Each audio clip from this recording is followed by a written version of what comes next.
Death Stranding 2 is a game that, in my opinion, elevates some of the faults of the first game and completely fixes them, and on the other hand, there is something that is completely lost in the sequel that was present in the first game. And most of those fixes relate to the stuff like the pacing of the game in general, the storytelling, and just the overall amount of possibilities and options you have as a player to tackle the dangers of this world. But on the other hand, what is lost is that sense of isolation, introspection, of difficulty, and just the general feel that the Death Stranding 1 had. That unique, special feel that it made me fall in love with it.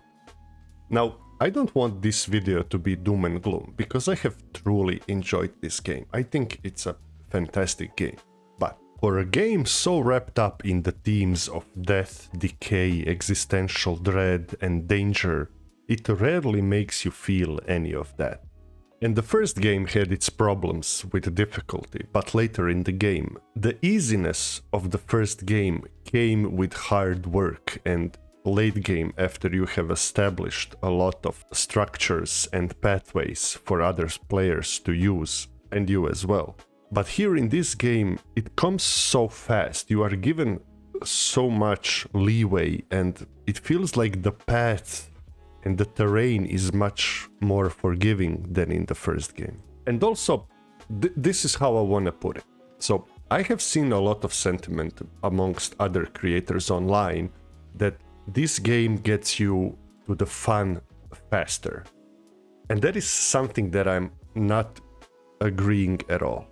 I found first game's intro, when you meet Fragile, when you start descending towards the first city, when you go to, dispose of the president, and those first BT encounters and traveling, I had fun with those. Those were excellent, super rewarding moments that unfortunately I have not felt in the sequel. But as I said, it's not all doom and gloom. The cast of characters that is in DS2 is absolutely magnetic, fantastic, and interesting. And the story pacing is excellent. I absolutely loved all these characters coming together, and this is the thing, what I realized.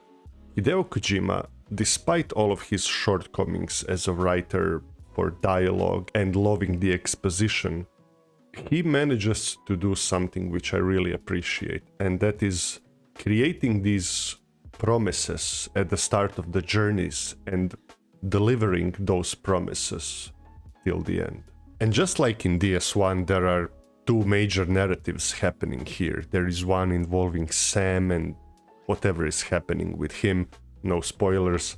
And there is the other one, that overarching big bad guy Higgs story, which, just like in the first game, more personal story I have enjoyed a lot. It's a 10 out of 10, I love it.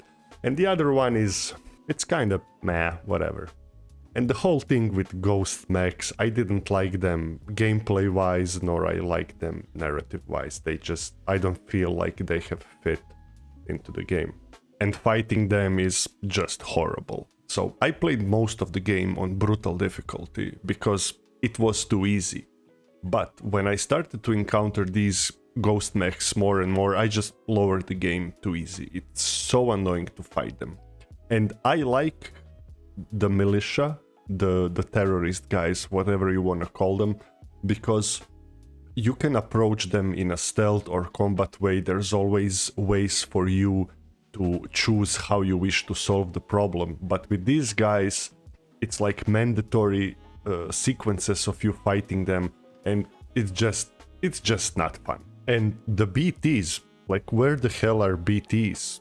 There are a couple of instances in Mexico, in Australia, that you encounter them, and after that, I swear for about 12 hours I have not seen a single BT or inverted rainbow. And there are some sections later where BTs kind of start showing up, and there are a couple of cool bosses, but the BTs in general have just been so easy to deal with, and after you realize they pose no threat, there is just something feels lost.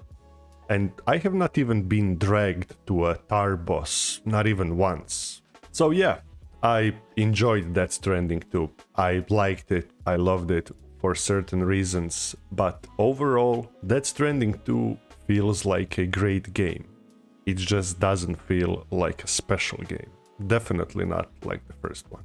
And I really wanted for this to be my game of the year. And I'm kind of a little bit sad that I didn't love it as much as I was hoping for. And that's the video. Tell me down in the comments what do you think about the game, and as always, thank you for watching.